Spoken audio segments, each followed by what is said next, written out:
আসসালামু আলাইকুম রাহমাতুল্লাহ। প্রিয় শিক্ষার্থী বন্ধুরা, আশা করি প্রত্যেকে ভালো আছো।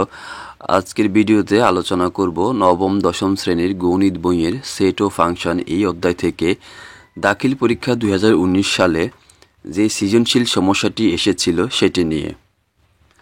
সৃজনশীল সমস্যাটির উদ্দীপক হলো x equal 4, 5, 6, y equal 5, 6, 7, z equal ab এবং f of a equal 1 plus a square plus a power 4 by a square.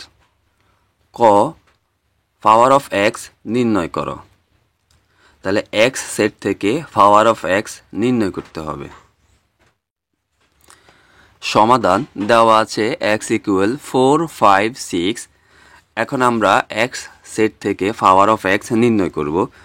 অতএব পাওয়ার অফ x ইকুয়াল হচ্ছে পাওয়ার অফ x মানে হচ্ছে এই সেটের উপাদানগুলো দিয়ে যত ধরনের সেট লেখা যায় এই সবগুলো সেটকে একত্রে পাওয়ার অফ x বলা হয় বা শক্তি সেট।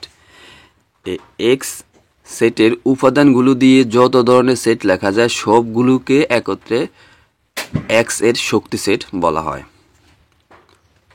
দেখো শিক্ষার্থী বন্ধুরা, এই সেটের উপাদান কয়টা আছে? তিনটা উপাদান আছে, 4, 5, 6। তাহলে আমরা প্রথমে তিনটা উপাদান লিখব, 4, 5, 6। এরপরে দুইটা করে লিখব, 4, 5, 4, 6। 4, 5 লিখছি, এবার 4, 6, 4, 6। এবার হচ্ছে 5, 6, 5, 6। দুইটা করে আর লেখা যায় না, এবার আমরা লিখব একটা করে, 4, 5, 6। একটা করেও লেখা শেষ। এবার লিখব আমরা ফাঁকা সেট, তারপরে প্রথম এবং শেষে সেট বন্ধনী। শিক্ষার্থী বন্ধুরা আবার একটু লক্ষ্য করো, দেখো এখানে উপাদান আছে কয়টা? তিনটা। প্রথমে আমরা তিনটা লিখলাম, কমা, এরপরে কি দুইটা করে 4, 5 লিখলাম, 4, 6 লিখলাম, তারপরে 5, 6 লিখলাম। এরপরে হচ্ছে একটা করে 4, 5, 6, এই যে 4, 5, 6 একটা করে লেখার পরে আমরা লিখব ফাঁকা সেট। যেহেতু এখানে উপাদান হচ্ছে তিনটা, তাহলে টোটাল এখানে এই সেটের উপাদান হবে 8টা। 1, 2, 3, 4, 5, 6, 7, 8। আমরা যদি এই পুরাটাকে একটা সেট ধরি তাহলে ভিতরে এগুলি কি উপাদান। ভিতরের এগুলি যদি আমার এই বন্ধনীটা না থাকে তাহলে কিন্তু এগুলো প্রত্যেকটা এক একটি উপসেট। এটা আমাদেরকে খেয়াল রাখতে হবে, এগুলি এক একটি উপসেট। আবার যখন আমরা এই বন্ধনীটা দিয়ে দেব অর্থাৎ সেট বন্ধনী, তাহলে কিন্তু এগুলো কি হয়ে যাবে? উপাদান হয়ে যাবে, এগুলি উপাদান। তাহলে এটাই অ্যান্সার। খ দেখাও যে x intersection y cross z equal x cross z intersection y cross z। সমাধান দেওয়া আছে x ইকুয়াল 4, 5, 6, y ইকুয়াল 5, 6, 7 এবং z ইকুয়াল ab। এবার আমরা প্রথমে নির্ণয় করব x ইন্টারসেকশন y এর মান। তাহলে এখন x ইন্টারসেকশন y ইকুয়াল হচ্ছে x এর মান 4, 5, 6 ইন্টারসেকশন y এর মান 5, 6, 7। তাহলে এই যে x এর মান হচ্ছে এটা, ইন্টারসেকশনের ইন্টারসেকশন y এর মান হচ্ছে এটা। এবার দেখো এখানে আছে ইন্টারসেকশন। ইন্টারসেকশন মানে কি? দুই সেটের মধ্যে কমন যে উপাদানগুলি থাকবে সেগুলি আমাদের লিখতে হবে। তাহলে দুই সেটের মধ্যে কমন উপাদান আছে, দেখো 5, 5 দুই সেটেই আছে, 6 আর 6 কি দুই সেটেই আছে। তাহলে 5, 6 দুই সেটের মধ্যে আছে, তাহলে ফলাফল হবে 5, 6। আর বাকি যে উপাদানগুলি আছে এগুলি বাদ যাবে। এবার আমরা লেফট হ্যান্ড সাইড তুলে ফেলবো। লেফট হ্যান্ড সাইড আছে x intersection y cross z। Left hand side equal হচ্ছে x intersection y cross z। তাহলে x ইন্টারসেকশন y এর মান আমরা পেয়েছি 5, 6। তাহলে এখানে লিখব 5, 6 ক্রস z এর মান আমরা পেয়েছি ab।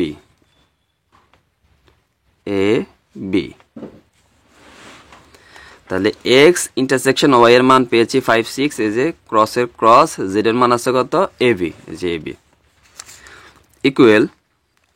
এবার দেখো এই দুই সেটের মাঝখানে ক্রস রয়েছে, তার মানে এই দুই সেটকে ক্রস গুণন করতে হবে। তাহলে ক্রস গুণনটা করবো আমরা এইভাবে, 5 দিয়ে প্রথমে এ কে 5 এ, 5 দিয়ে আবার বি কে 5b, তাহলে 5 দিয়ে এ কে 5 এ, কমা 5 দিয়ে বি কে 5b, তারপরে 6 দিয়ে এ কে 6a 6a, 6 দিয়ে বি কে 6b 6b, ব্যাস প্রথমে এবং শেষে একটা দ্বিতীয় বন্ধনী দিতে হবে। তাহলে এটা হচ্ছে পুরোটা হচ্ছে একটা সেট, আর এক একটা হচ্ছে কি উপাদান।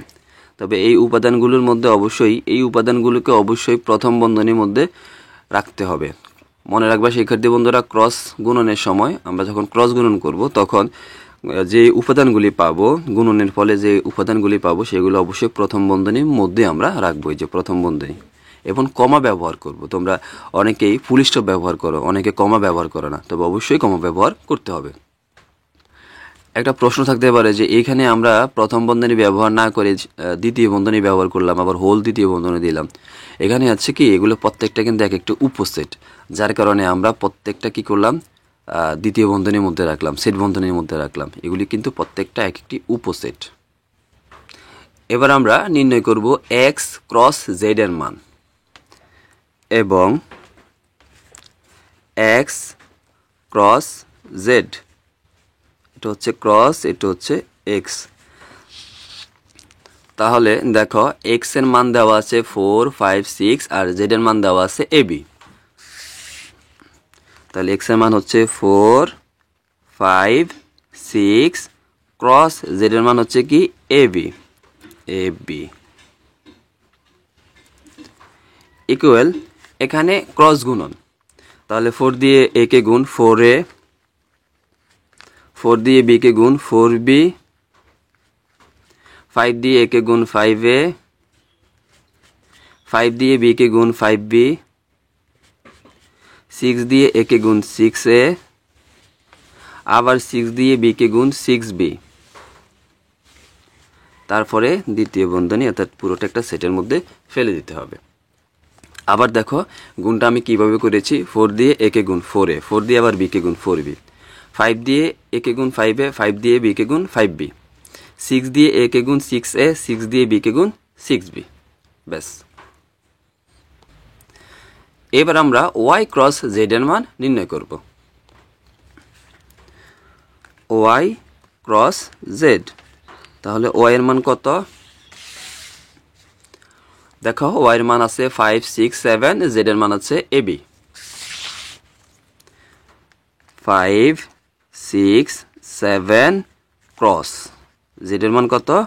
ab equal. তাহলে এখানেও ক্রস গুণন, 5 দিয়ে প্রথম ab কে গুণ, তাহলে 5 দিয়ে a কে গুণ করলে 5a, 5 দিয়ে b কে গুণ করলে হবে কি 5b, 6 দিয়ে a কে গুণ করলে হবে 6a, 6 দিয়ে b কে গুণ করলে হবে 6b,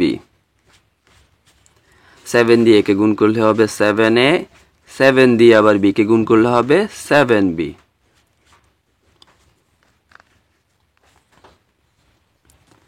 এবার আমরা রাইট হ্যান্ড সাইড তুলে রাইট হ্যান্ড সাইডের মান নির্ণয় করব। Right hand side, x cross z intersection y cross z equal. দেখো শিক্ষার্থী বন্ধুরা, আমরা x ক্রস z এর মান পেয়েছি, এই যে এটা। তাহলে এটা এখন এখানে তুলে দিব। তাহলে x ক্রস z এর মান হচ্ছে 4a, 4b, 5a, 5b, 6a, 6b, এরপর আছে কি ইন্টারসেকশন, তারপরে দিলাম ইন্টারসেকশন। এবার আছে কি y ক্রস z, তাহলে দেখো ওয়াই ক্রস জেড এর মান আমরা পেলাম 5a, মানে এটা পেলাম, এই যে এই মানটা। তাহলে এটা আমরা লিখে দেই 5a 5b,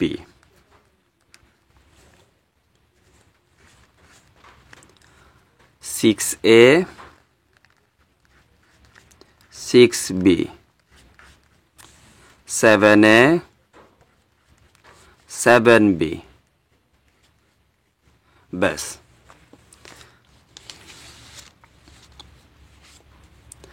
এবার দেখো এই দুই সেটের মাঝখানে এই যে একটা সেট এবং এই একটা সেট, এই দুই সেটের মাঝখানে আছে কি ইন্টারসেকশন। ইন্টারসেকশন মানে কি দুই সেটের মধ্যে শুধুমাত্র কমন যে উপাদানগুলি আছে সেগুলি হবে।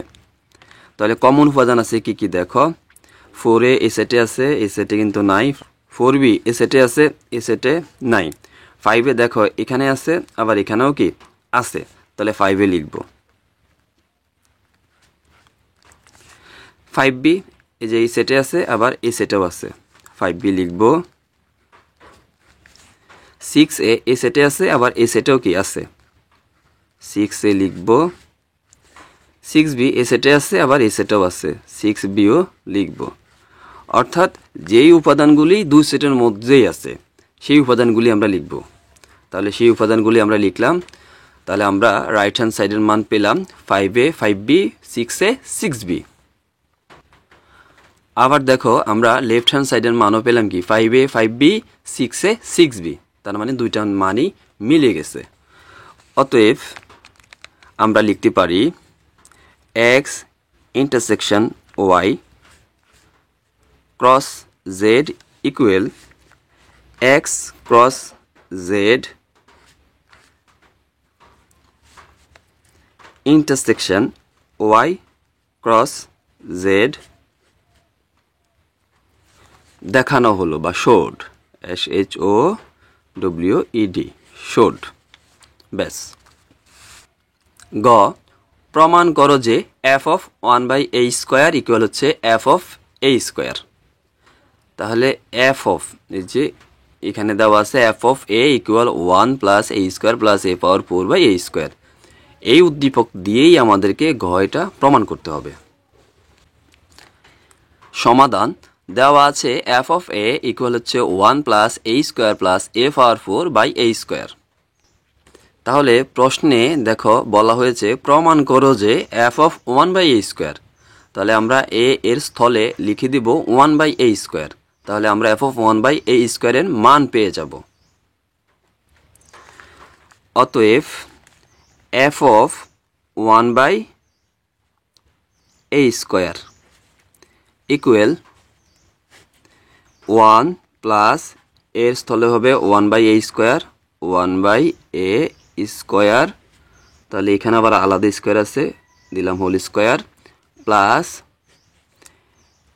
এখানে এর মান হবে 1/a স্কোয়ার 1/a স্কোয়ার পাওয়ার 4, এর মান হচ্ছে 1/a স্কোয়ার, আর উপরে আবার আছে স্কোয়ার, তাহলে হোল স্কোয়ার ইকুয়াল 1 প্লাস এখানে 1 দুইটা গুণ করলে কি হবে 1, a স্কোয়ার দুইটা গুণ করলে হবে a পাওয়ার 4 প্লাস 1 চারটা গুণ করলে হবে 1, a স্কোয়ার চারটা গুণ করলে হবে a পাওয়ার 8, 1 দুইটা গুণ করলে হবে 1, a স্কোয়ার দুইটা গুণ করলে হবে a পাওয়ার 4।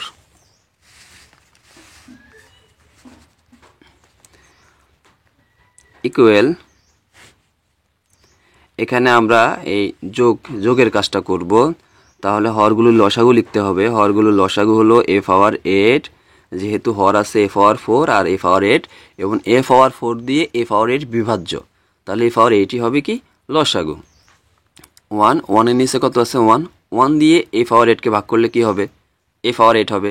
আবার a পাওয়ার 8 দিয়ে 1 কে গুণ করলে কি হবে a পাওয়ার 8, যোগ a পাওয়ার 4 দিয়ে a পাওয়ার 8 কে ভাগ করলে কি হবে a পাওয়ার 4, আবার a পাওয়ার 4 দিয়ে 1 কে গুণ করলে কি হবে a পাওয়ার 4, যোগ a পাওয়ার 8 দিয়ে a পাওয়ার 8 কে ভাগ করলে কি হবে 1 দিয়ে 1 কে গুণ করলে কি হবে 1ই হবে।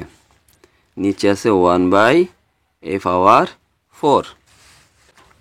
দেখো এটা মানে কি ভাগ, এটার উপরে আছে একটা ভগ্নাংশ আবার নিচে আছে কি একটা ভগ্নাংশ। তাহলে আমরা এটার কাজ করে ফেলি। ইকুয়াল a⁴ যোগ a⁴ যোগ 1/a⁴। এই যে এটা লিখলাম, এটা মানে কি ভাগ, ভাগের দিব আমরা গুণ করে, গুণ দিলে নিচেটা যাবে উল্টে, a⁴ যাবে উপরে, 1 আসবে কোথায় নিচে। ব্যাস, এবার আমরা কাটাকাটি করি। a⁴ দিয়ে a⁴ কে কাটাকাটি যায়, তাহলে থাকে কি এখানে a⁴ ইকুয়াল, নিচে থাকে a⁴, উপরে থাকে, একটু সাজিয়ে লিখি, 1 প্লাস a⁴ প্লাস a⁴। তাহলে আমরা f(1/a² মান পেলাম 1 প্লাস a⁴ প্লাস a⁴ আবার আমরা লিখব f(a) ইকুয়াল হচ্ছে 1 প্লাস a² প্লাস a⁴/a²। এবার আমরা a এর স্থলে লিখব a²। অতএব f(a² ইকুয়াল হচ্ছে 1 প্লাস এর স্থলে লিখব কি a² হোল স্কোয়ার। এই যে এর মান কিন্তু a² লিখলাম, a², আবার এখানে স্কোয়ার আছে, ওই স্কোয়ারটা আমরা দিলাম, প্লাস এর মান কি a², এই যে লিখলাম a², তারপরে হোল পাওয়ার 4, 4 আছে 4টা দিলাম, এর মান কি a², আর উপরে আছে কি স্কোয়ার, স্কোয়ারটা দিলাম, ইকুয়াল 1 প্লাস a² a⁴ যোগ a² 4টা গুণ করলে হবে a⁴, a² 2টা গুণ করলে হবে বা a², a⁴। তাহলে আমরা অতএব পেলাম f(a² এর মান কি পেলাম 1 প্লাস a⁴ প্লাস a⁴/a⁴। আবার আমরা f(1/a² এর মান পেলাম কি, যে 1 প্লাস a⁴ প্লাস a⁴/a⁴, অর্থাৎ দুইটা মানই একই। তাহলে আমরা লিখতে পারি অতএব f(1/a² ইকুয়াল হচ্ছে f(a²) প্রমাণিত।